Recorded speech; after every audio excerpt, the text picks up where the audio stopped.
শোনো, আজকে পঞ্চমী, রাত্রে গ্রামে সর্প মনুষ্য ঘুরে বেড়াবে, কেউ তাকে দেখবে না, দেখলে অশুভ মানা হয়।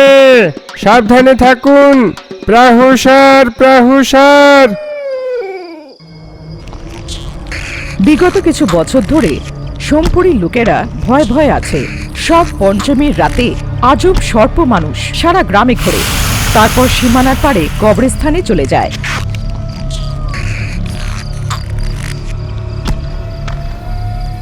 সেই সর্পমানবকে যারা দেখে জ্বরে ভুগে বিছানা ধরে নেয়, আর 3 দিন ধরে না খেয়ে দে অজ্ঞান অবস্থায় থাকে। তৃতীয় দিন জ্ঞান ফেরে। সেই 3 দিন অবধি ওদের ত্বচা সাপের মতন ত্বচা হয়ে যায়। তৃতীয় দিন যখন সাপের ত্বচাটা বার হয়, তারা চোখ খোলে। সেই সর্পমানবকে দেখার জন্য বাঁচার জন্য সব পঞ্চমীর দিনে গ্রাম প্রধান গ্রামে বিজ্ঞপ্তি দেয়। ওই সর্প মনুষ্যটাকে পেছন থেকে চাকু মেরে মেরে ফেলা হোক। আপনারা ভয় পাচ্ছেন কেন? তুমি পাশের গ্রাম থেকে তাই এত সহজে বলে ফেললে। তোমার কি মনে হয় আমাদের এই বিচারটা আসেনি, না আমাদের মধ্যে সাহস নেই? তো তাহলে মারোনি কেন? সেই সর্প মনুষ্য কারোর কিছু করে না। লোকেদের বিশ্বাস আছে সে আমাদের গ্রামের ভালো করতে চায়, তাই তাকে কেউ মারে না। ও, তো কি সে তোমাদের গ্রামের ভগবান? ভগবান কিংবা ভূত সেইটা তো জানি না, কিন্তু এখনো তার কারণে কারোর মৃত্যু হয়নি। গ্রামবাসীরা সকলে বিট ঘুটে। যদি এত ভালো সে, মাঝরাত্রে সে শ্মশানে কেন যায়? জানা নেই, অন্ধকার হয়ে যাচ্ছে। তোমার যদি জানা আছে আমাদের গ্রামে আজকে রাত্রে থেকে, সে সর্প মনুষ্যকে নিজে জিজ্ঞেস করে নাও। বাপ রে, কি অন্ধকার হচ্ছে! আমার না খুব দূরে যাওয়ার আছে। হ্যাঁ, এরম বলেও তাড়াতাড়ি গ্রাম চলে গেল। অন্ধকার হয়ে গেল, সারা গ্রাম চুপচাপ হয়ে গেল। মধ্যরাত্রে হতেই কোথা থেকে সর্পমানব ফোঁস করে রাস্তায় হাঁটছিল, সীমানার পারে কবরস্থানে চলে যায়।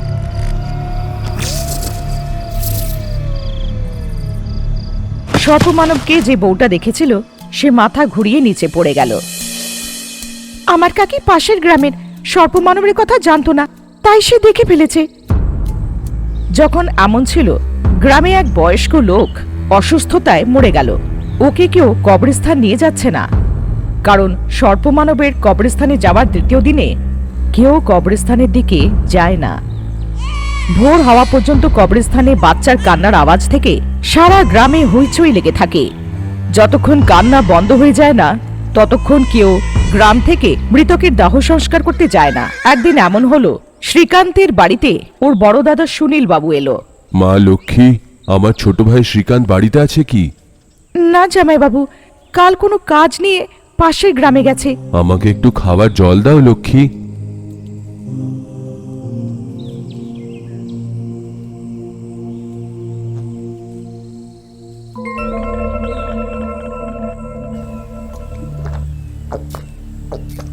ঠিক আছে, ও আসলে আমার সঙ্গে দেখা করতে বলো। ও এমন বলে চলে গেল।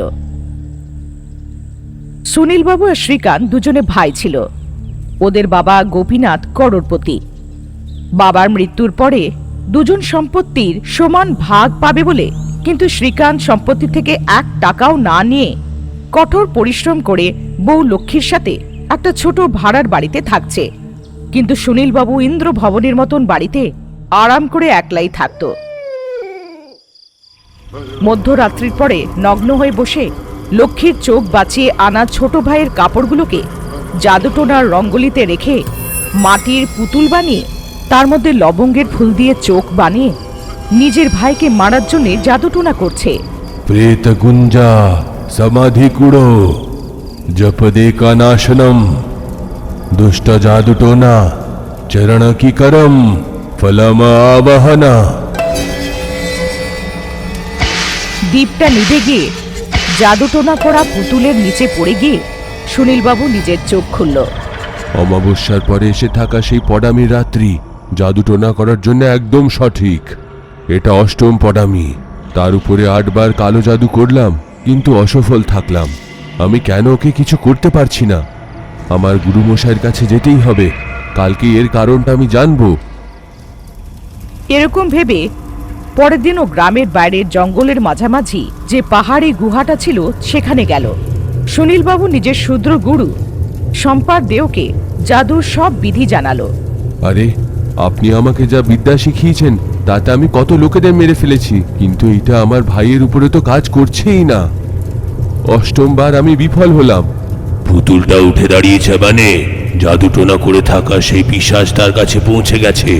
সব প্রদীপ নিভে গেছে, তার মানে তাকে কেউ একজন রক্ষা করছে। যতক্ষণ তুমি এটা জানতে না পারো কে এইটাকে আটকাচ্ছে, ততক্ষণ আমরা তোমার ছোট ভাইয়ের উপরে কিচ্ছু করতে পারবো না। এই নাও বিক্রুষার পুতুল, এইটা তোমাকে আর আমাকে ছাড়া কেউ দেখতে পারবে না। এইটা কি নিজের ভাইয়ের ঘরে রেখে দিয়ে এসো, আর পরের পড়ামিটা আমাকে এনে আবার দিয়ে দেবে এইটা। ঠিক আছে বলার পরে সে বিক্রুষার পুতুলটা নিয়ে গিয়ে সবার থেকে লুকিয়ে শ্রীকান্তের বাড়ির ছাদে রেখে চলে গেল। দিন পেরিয়ে যাচ্ছে, আজ পঞ্চমী। শোনো, আজকে পঞ্চমী, রাত্রে গ্রামে সর্প মনুষ্য ঘুরে বেড়াবে, কেউ তাকে দেখবে না, দেখলে অশুভ মানা হয়। সাবধানে থাকুন। প্রাহুসার, প্রাহুসার, প্রাহুসার। সবসময়ের মতন যখন অন্ধকার হয়ে গেল, সারা গ্রাম শান্ত হয়ে গেল। শুয়ে থাকা শ্রীকান্তের চেহারাটা সবুজ রঙে বদলে যাচ্ছে, মাথাটা সর্পের মতন হয়ে যাচ্ছে, সাপের লাজ গজালো, উঠে রাস্তায় হেঁটে চলে গেল। এইসব লক্ষ্মী চোখে জল ভরে চুপচাপ দেখে যাচ্ছিল। সর্প মানবের পেছনে বিক্রুষার পুতুলটা হেঁটে যাচ্ছিল। সর্প মানব এটা জানতো না যে ও কবরস্থানে যাচ্ছে। দুদিন অবধি বিক্রুষার পুতুল চোখের পাতা না ফেলে দেখে যাচ্ছিল। তৃতীয় দিন রাতে শ্রীকান্তের সামান্য রূপে এসে তার পেছনে বিক্রুষার পুতুল কাউকে না দেখা দিয়ে তার পেছনে এসে ছাদের উপরে পৌঁছে গেল।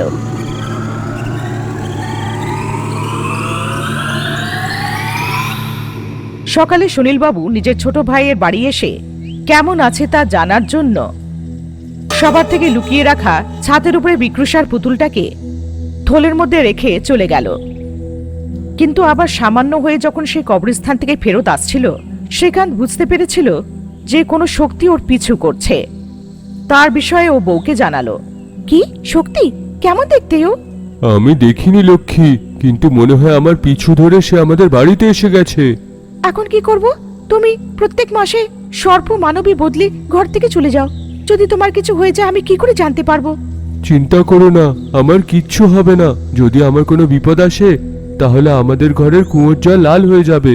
কুয়োর জল যদি রক্তের মতো লাল হয়ে যায় তাহলে বুঝে যাবে আমি বিপদে আছি। তুমি আমাকে খুঁজে এসে যেও। ঠিক আছে। দিন পেরিয়ে যাচ্ছিল। একদিন সুনীলবাবু ওই পুতুলটাকে নিয়ে সম্পার দেওর কাছে চলে গেল। সম্পার দেও ওই পুতুলটাকে আগুনে ফেলে মন্ত্রপাঠ করছে। দুষ্ট প্রেত লোচনম প্রেত লোকেশ পশুলা নিরঞ্জম নিরান্ত নির্বকলম প্রেত প্রেতম পশুলা প্রভোজনম। সে একটা মানুষ নয়, সে একটা সর্প মানুষ। ও যা কিছু দেখেছিল সব বলে দিল। ও নাগ জন্ম। নাগ জন্ম? এর মানেটা কি হচ্ছে গুরুমশাই? সেই পঞ্চমীর রাত আসাতেই অর্ধেক মনুষ্য আর অর্ধেক সাপে পরিণত হয়। শ্মশানে নিজের শরীরটা ছেড়ে দিয়ে একটা আত্মা হয়ে যায়, এসে মৃত মায়ের গর্ভের মধ্যে প্রবেশ করে আর আবার জন্ম নেয়। পুষ্টির সারা রাত্রে একটা ছোট বাচ্চার মতন কাঁদতে কাঁদতে দেহ ত্যাগ করে দিয়ে আবার তোমার ছোট ভাইয়ের রূপে এসে যায়। একেই নাগ জন্ম বলা হয়। জাদুটোনা 90 দিন কম বয়সের বাচ্চার উপরে কোনোদিন কাজ করে না। তোমার ভাই প্রত্যেক মাসে মরে যায়, জীবিত হয়ে ওঠে। তাই তুমি যে জাদু করছো ওর উপরে, সেইটা কাজ করে না। সে একটা সামান্য মানুষ গুরুমশাই, ভীতু একটা। সে নিজের ঘোড়া ছাড়া আর কোনো জিনিসই জানে না। এমন লোকের এই বিদ্যা কি করে জানা থাকতে পারে? প্রত্যেক মাসে নাগ জন্ম নিয়ে আবার জন্ম নেয়, এটা তো অবিশ্বাসী। আগামীর পঞ্চমী রাতে আমরা দুজন শ্মশানে যাব। দিন পেরিয়ে যাচ্ছে, পঞ্চমীর দিন এসে গেল। শোনো, আজকে পঞ্চমী, রাত্রে গ্রামে সর্প মনুষ্য ঘুরে বেড়াবে, কেউ তাকে দেখবে না, দেখলে অশুভ মানা হয়, সাবধানে থাকুন, প্রাহুসার প্রাহুসার। অন্ধকার হয়ে গেল, সারা গ্রাম নিস্তব্ধ হয়ে গেল। জানি না কেন এবার খুব ভয় করছে।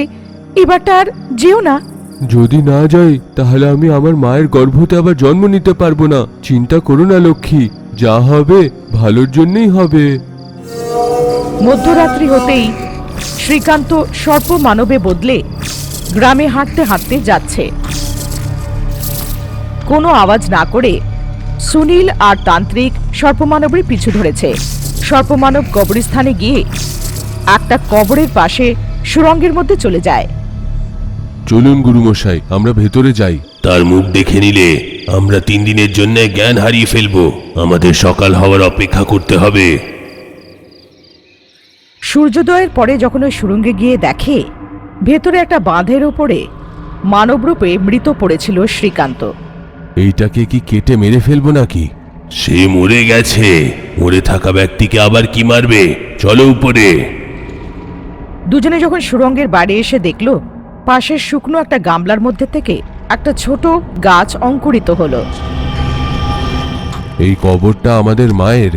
আমি জানি তোমার ছোট ভাইয়ের আত্মা তোমার মায়ের গর্ভতে আবার ঢুকে একটা গাছের থেকে আবার জন্ম নেবে, দেখো। যখন ওরা দেখছিল সে অঙ্কুরিতটা গাছে বদলে একটা ডিম ফুটে বাইরে বেরোলো। সেই ডিমের মধ্যে থেকে মুরগির ছোট বাচ্চার মতন বেরোলো। সন্ধে অবধি একটা সামান্য বাচ্চা হয়ে বড় হয়ে গেল আর খিদেতে কাঁদছিল। সেই কান্নার আওয়াজটা সারা শ্মশানে শোনা যাচ্ছিল। এই সকাল হওয়া অবধি কেঁদে আরো একবার মরে আত্মার রূপ ধরে তোমার ভাইয়ের শরীরে আবার ঢুকে যায়, এমন হওয়া উচিত নয়। আমাদের তাকে নিজের গুফাতে নিয়ে যেতেই হবে। এরম বলে বাচ্চাটাকে একটা থলের মধ্যে রেখে চলে গেল। সোনার কবচের এই খাঁচা, তোমার ছোট ভাইয়ের ক্ষুধাটাকে যদি তুমি শান্ত করো, সে মরবে না। আর যদি মরেও গেল তাহলে তার আত্মা এই সোনার খাঁচার থেকে একদম বের হতে পারবে না। পূর্ণিমার আগে অবধি ডিমের থেকে জন্ম নেওয়া এই বাচ্চার আত্মা যদি তোমার ভাইয়ের শরীরে আবার ফিরে না যেতে পারলো, তো সেইটাই হাওয়ায় বিলীন হয়ে নষ্ট হয়ে যাবে।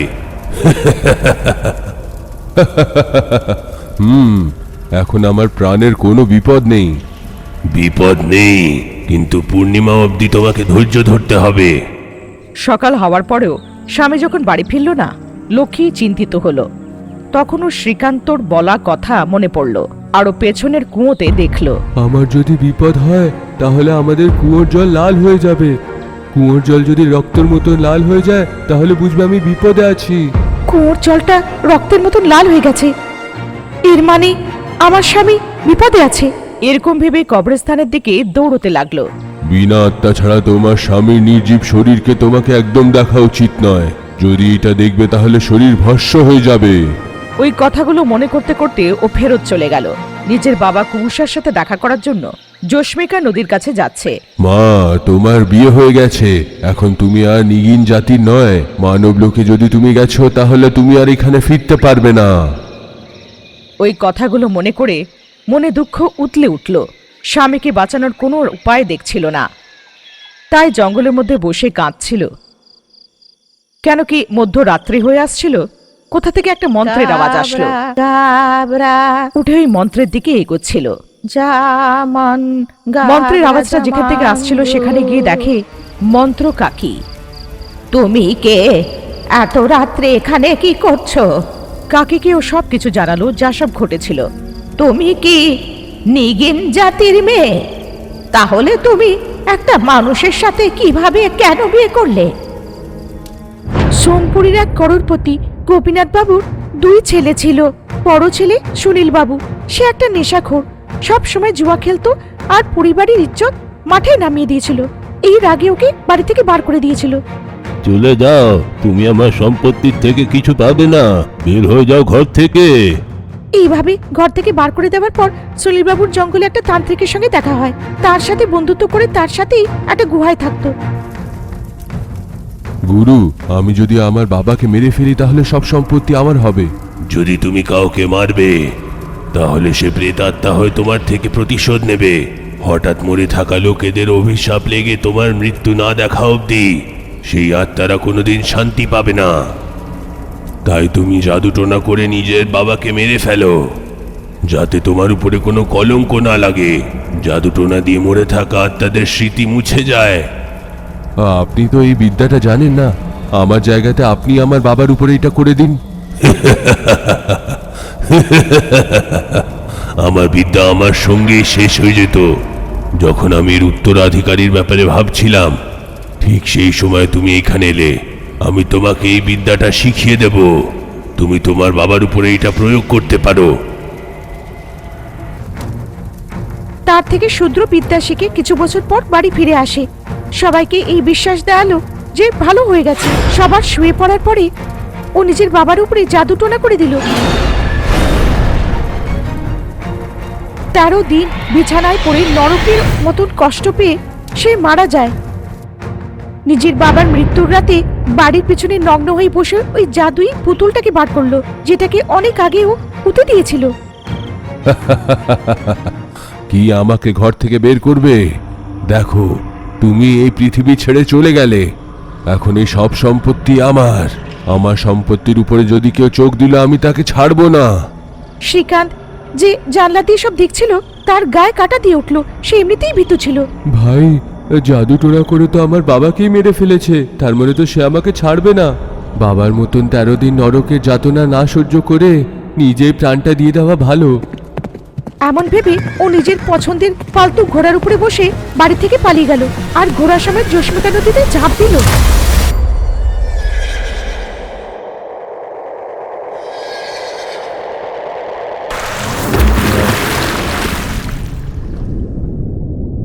ওই নদীর তলায় আমাদের কুলদেবতা অশ্বরাজের মন্দির। সেখান ঘোড়ার সমেত ওখানে পড়ে গেল। তখন আমি আর আমার বাবা কুবুসা ওখানেই ছিলাম।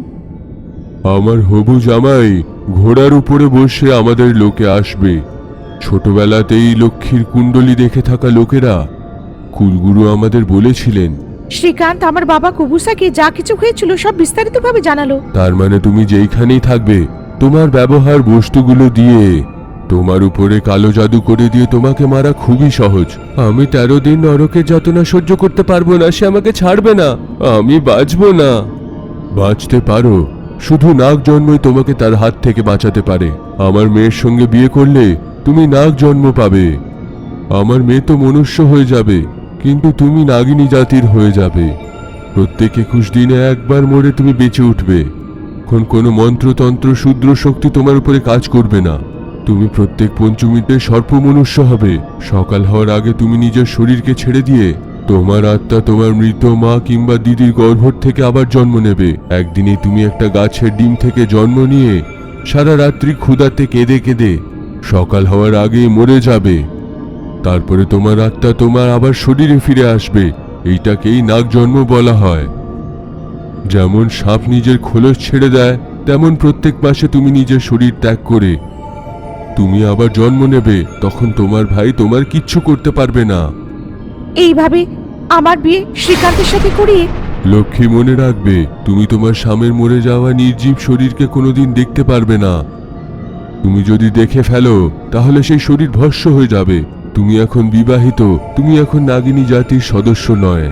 মানব জগতে যাওয়ার পরে তুমি আর কখনো আমাদের জগতে ফিরে আসতে পারবে না। আমরা সুনীলের বাড়ি গেলাম। দাদা, তোমাকে না বলে বিয়ে করেছি এমন ভেবো না। কিছু প্রতিকূল পরিস্থিতিতে আমি এই বিয়েটা করেছি। আমি বাবার মাথা হেট করেছি, তাই আমার ওনার সম্পত্তিতে কোনো ভাগ দরকার নেই। আমি তাই নিজের জীবনে কষ্ট করেই খাবো। আমি আসি। তখন থেকে আমরা আমাদের জীবনযাপন করছিলাম, কিন্তু এখন এমন হয়ে গেল। ঠিক আছে, আমি তোমার সাহায্য করব। আমাকে সেই স্থানে নিয়ে যাও যেখানে তোমার স্বামীর শরীর আছে। কাকি সুরঙ্গের ভেতরে গেল আর নিজের মন্ত্র দণ্ডা দিয়ে শ্রীকান্তের শরীরের চারিদিকে সুরক্ষা কবচ বানালো। বেতাল, আমাকে সেই জায়গায় নিয়ে যাও যেখানে শরীরের আত্মা রয়েছে। লক্ষ্মীকে বাড়ি ফেরত যেতে বলে মন্ত্রছড়ির পেছনে যাচ্ছে। মন্ত্রছড়িটা সোজা সম্পদ দেওর গুহায় গেল। সেখানে সুনীল ছিল, কাকির উপরে ছুরি ফেলল। কাকি ওদের দুজনকে বন্দি বানিয়ে নিল। দুষ্ট প্রেতলোচনম প্রেতলোকেশম অশূলা নিরঞ্জনম নিরান্তক নির্বিকপলম প্রেত প্রেতম পশুলা প্রভোজনম। সেই মন্ত্রটা পাঠ করার পরেই বিক্রুষা পুতুলের মুখ থেকে ভূত উড়ে গিয়ে শ্রীকান্তের শরীরকে নষ্ট করতে গেল। কিন্তু কাকি যে কবচটা বানিয়েছিল সেটা পার করতে পারল না, আর ভস্ম হয়ে গেল। তোদের বাচ্চার মতন মন্ত্র আমার সামনে, বদমাস! তোমার ছোট ভাই শ্রীকান্ত সে সব সম্পত্তি তোমার জন্য ছেড়ে দিয়েছে, কিন্তু তাও তাকে মারতে চাইছো কেন? যখন আমার ছোট ভাই বলল যে তার সম্পত্তি দরকার নেই, তখন আমি সোজা গুফাতে গেলাম আর সম্পার দেবকে সব বললাম। আরে তোমার ছোট ভাইয়ের জন্ম জ্যেষ্ঠা নক্ষত্রতে দ্বিতীয় চরণে হয়েছে, তার মানে হলো বড় ভাইয়ের জন্য বিপদ, সেই কারণে তোমার বিপদ আসতে পারে, এমন হতে পারে তাকে ছাড়বে না। তাই আমি ওকে মারার জন্যে জাদুটোনা করলাম, কিন্তু নাগ জন্মর কারণে তার কিচ্ছু হলো না। আমাকে ক্ষমা করে দিন কাকি, আমি সব বুঝেছি। সম্পত্তির জন্য যে নিজের বাবাকে হত্যা করে আর তোমার মতন লোকেদের যে সাথ দেয়, তেমন গুরুকে মাফ করলে আমার পাপ লাগবে। নিজের মন্ত্র দণ্ড দিয়ে বিকুষার পুতুলটাকে ডেকে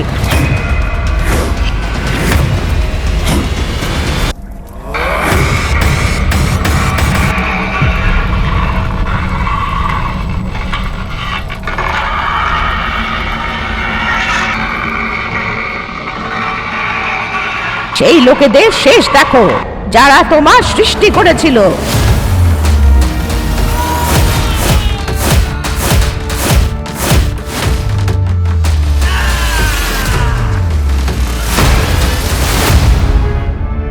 গাবরা জামান, গাবরা জামানজু, গাবরা জামান, গাবরা জামানজু। মন্ত্র পড়ার সাথে সাথে খাঁচাটা ভেঙে গেল। সেই বাচ্চাটাকে বাইরে বার করার সাথে সাথে সূর্যের কিরণ বাচ্চাটার উপরে পড়তেই ভস্ম হয়ে গেল। আত্মা হয়ে শ্রীকান্তের শরীরে ঢুকে গেল। কাকে যে সুরক্ষা কবচটা বানিয়েছিল সেটা উধাও হয়ে গেল। শ্রীকান্ত উঠে পড়ল।